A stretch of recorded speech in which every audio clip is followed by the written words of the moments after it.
विद्यार्थी मित्रांनो नमस्कार. आपल्या ज्ञान मेंटर मिलिंद पाडेवार या यूट्यूब चॅनलमध्ये तुम्हा सर्वांचे पुन्हा एकदा स्वागत करतो. मित्रांनो, व्हिडिओ फार महत्त्वाचा आहे कारण व्हिडिओ आहे सावित्रीबाई फुले पुणे विद्यापीठाच्या PhD एंट्रन्स टेस्ट 2024 संदर्भातला.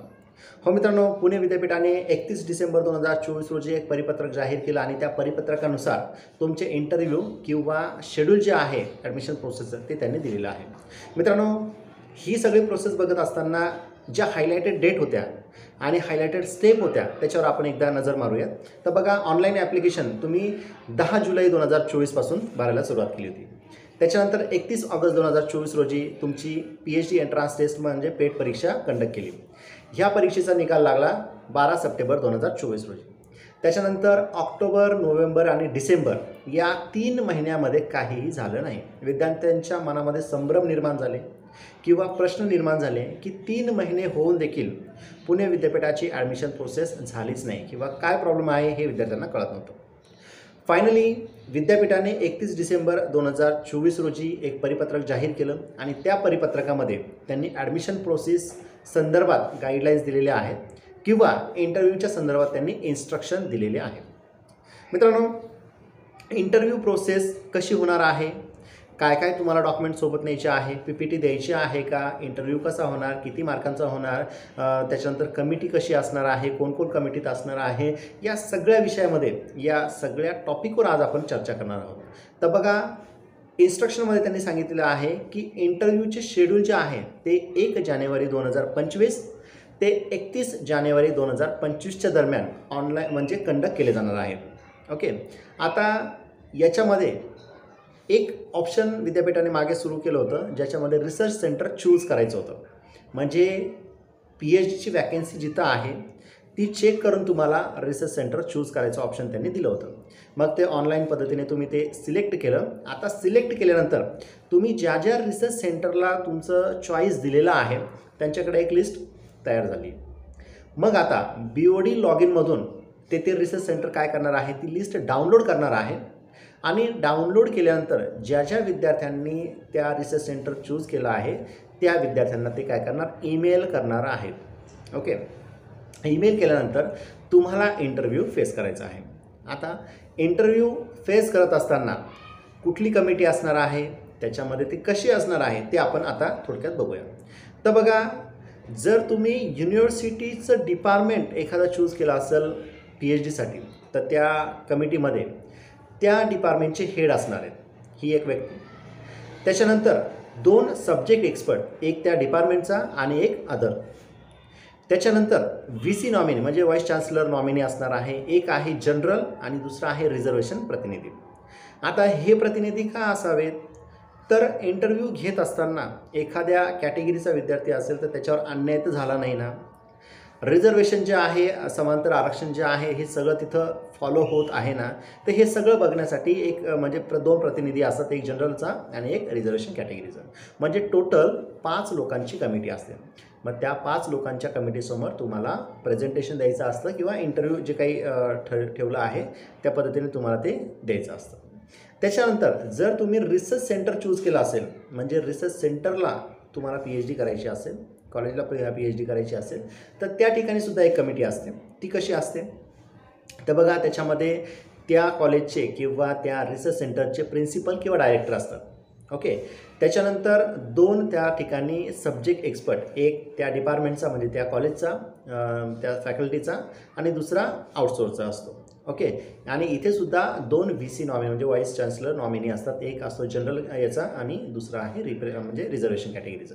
तर इथे सुद्धा सिमिलर जे रिझर्वेशन आहे ती पॉलिसी बरोबर रन होत आहे का हे बघण्यासाठी या ठिकाणी ती कमिटी फ्रेम केली जाते.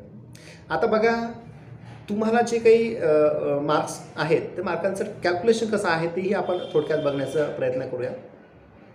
तर बघा, ज्या विद्यार्थ्यांनी एक्झाम्शनमध्ये फॉर्म भरला होता तर अशा विद्यार्थ्यांना म्हणजे जे विद्यार्थी एक्झाम्शनमध्ये होते ज्यांचं नेट, सेट, गेट किंवा MPhil आहे तर अशा विद्यार्थ्यांना 70% हे मार्क्स आहेत असं कॅल्क्युलेट केलं जाणार आहे.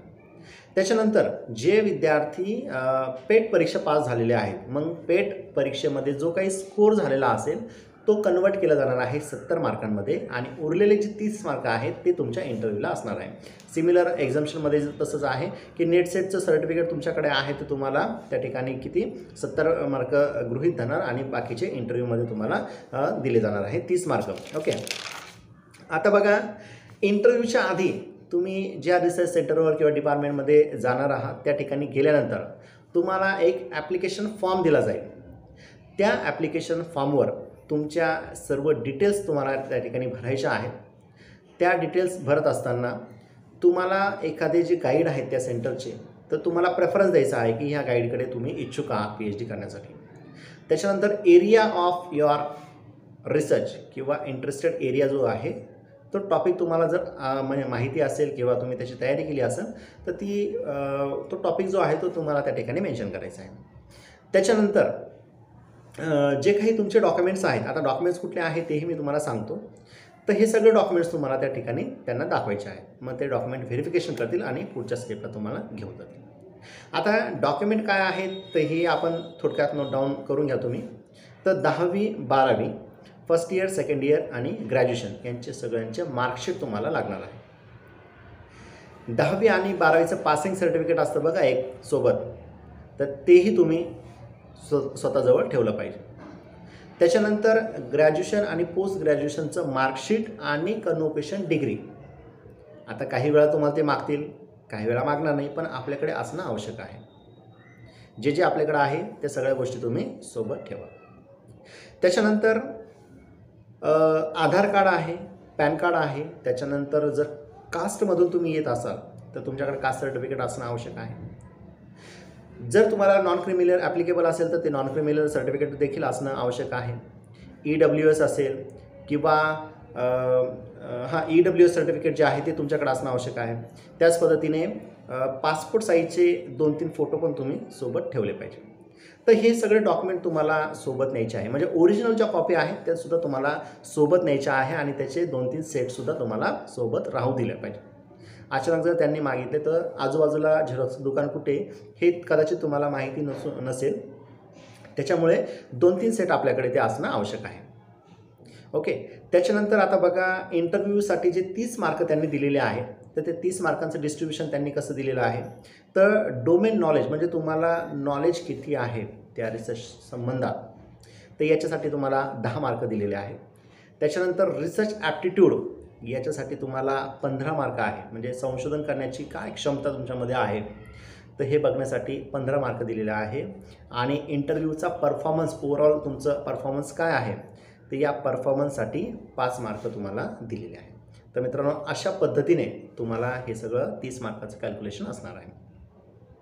आता बघा, इंटरव्ह्यू झाल्यानंतर तुमचा जो काही रिपोर्ट आहे ते रिसर्च सेंटर काय करणार आहे ते तयार करणार आहे रिपोर्ट आणि BOD लॉगिनवर ते अपलोड करणार आहे. म्हणजे ज्या दिवशी तुमचा इंटरव्ह्यू झाला त्याच्या 3 दिवसाच्या आत तुमचा रिपोर्ट जो आहे ते BODच्या लॉगिनवर पब्लिश केला जाणार आहे. त्याच्यानंतर जे कोणी विद्यार्थी सिलेक्ट होतील त्या सिलेक्टेड विद्यार्थ्यांची लिस्ट जी आहे ती त्या रिसर्च सेंटरच्या वेबसाईटला ती पब्लिश केली जाईल किंवा तुम्हाला पर्सनली ते ईमेल करतील की तुमचं पुढचं प्रेझेंटेशन तुम्हाला द्यायचं आहे.